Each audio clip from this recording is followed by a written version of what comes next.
दोस्तों, एक वक्त था जब दुनिया के कई देश भारत के लोगों को निकाल देते थे, उनको अनवांटेड बोलते थे। लेकिन आज वही देश लाइन लगाकर इंडियंस को बुला रहे हैं, क्योंकि बिना इंडियंस के उनकी इकोनॉमी चलती ही नहीं है। आप देख रहे हो पार्ट 2 ऑफ 7 कंट्रीज जिन्होंने इंडियंस को निकाल दिया था, लेकिन आज वही वापस बुला रहे हैं। अगर आपने पार्ट 1 मिस किया है तो इसके एंड तक जरूर देखना, क्योंकि एक स्पेशल मैसेज है। 1940 से लेकर 1960 में मलेशिया ने एक एग्रेसिव पॉलिसी बनाई थी, जिसमें चाइनीज और इंडियंस को साइडलाइन पर पुश कर दिया गया। इंडियन लेबर को प्लांटेशन वर्क तक सीमित कर दिया। लेकिन आज मलेशिया के आईटी, हेल्थ केयर और एजुकेशन सेक्टर में सबसे बड़ा कंट्रीब्यूशन इंडिया का है। डॉक्टर्स, इंजीनियर्स और टीचर्स के बिना उनका सिस्टम लिटरली कोलैप्स हो जाता है। Number 2, south Africa. कॉलोनियल इरा में इंडियंस को शुगर कैन प्लांटेशन ले जाया गया। उन्हें डिस्क्रिमिनेशन फेस करना पड़ा और एक वक्त था जब इंडियंस को पॉलिटिकल और बिजनेस स्पेसेस से अलग किया गया। लेकिन आज इंडियंस वहाँ टॉप बिजनेसमैन, पॉलिटिशियन और साइंटिस्ट है। साउथ अफ्रीका ओपनली इंडिया को स्किल वीजा देकर अट्रैक्ट कर रहा है, क्योंकि उनके कंट्रीब्यूशन से उनका जीडीपी बूस्ट होता है। Number 3, Saudi Arabia. Saudi Arabia ने एक वक्त पर स्ट्रिक्ट पॉलिसी लगाई थी, जिसमें फॉरेनर्स स्पेशली इंडिया को रिस्ट्रिक्ट किया गया, नौकरी से निकाला गया, वापस भेज दिया गया। लेकिन आज सऊदी विजन 2030 के लिए सबसे ज्यादा इंडियंस ही कंट्रीब्यूट कर रहे हैं। कंस्ट्रक्शन, आईटी, मेडिसिन और ऑयल सेक्टर 30 लाख से ज्यादा इंडियन सऊदी में काम कर रहे हैं और कंट्री ओपनली और ज्यादा स्किल्ड इंडियन को अट्रैक्ट कर रही है। Number 4, Canada. बिलीव इट और नॉट, सन 1900 के शुरुआत में कनाडा ने इंडियंस के एंट्री पर रिस्ट्रिक्शन लगाई थी। कंटिन्यूस जर्नी रेगुलेशन लगाया गया था, जिसमें इंडियंस को लीगली आना लगभग नामुमकिन बना दिया गया।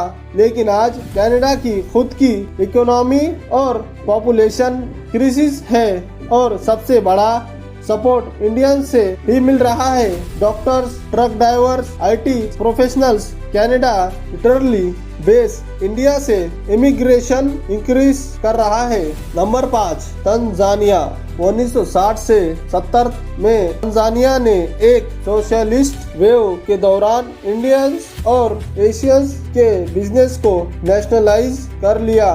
थाउजेंड्स ऑफ इंडियंस को वापस जाना पड़ा। लेकिन आज वही तंजानिया अपने इकोनॉमी के रिवाइवल के लिए इंडियंस को बुला रहा है। ट्रेड, रिटेल, टेलीकॉम और एजुकेशन इंडियंस के बिना तंजानिया की ग्रोथ स्लो हो जाती है। Number 6, Oman.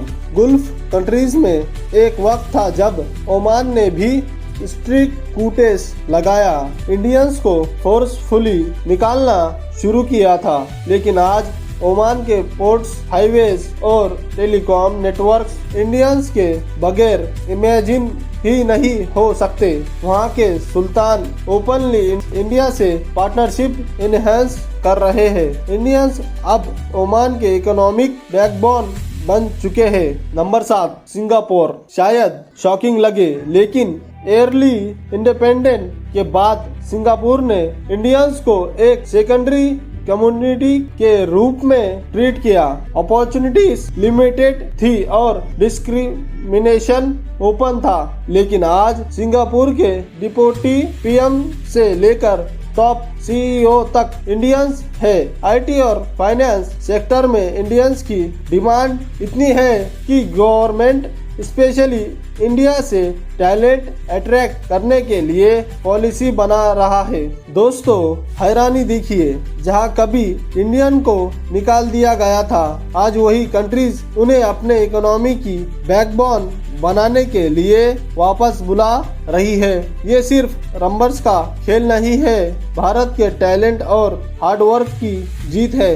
दुनिया फाइनली एक्सेप्ट कर रही है कि अगर प्रोग्रेस करनी है तो इंडियंस की कंट्रीब्यूशन के बिना पॉसिबल ही नहीं है। तो दोस्तों, ये थे 7 और कंट्रीज जिन्होंने कभी इंडिया को रिजेक्ट किया और अब उनके लिए रेड कारपेट बिछा रही है। आपको कौन सा एग्जाम्पल सबसे ज्यादा शॉकिंग लगा, मलेशिया का या कनाडा का? कमेंट में बताएं। और एक रिमाइंडर, अगर आपने पार्ट 1 अभी तक नहीं देखा है तो जरूर देखना। उसमें मैंने और शॉकिंग कंट्रीज के बारे में बताया है जहां इंडियंस के साथ अनइमेजिनेबल चीजें हुई थी। लिंक डिस्क्रिप्शन में है, गो एंड वॉच नाउ। जय हिंद।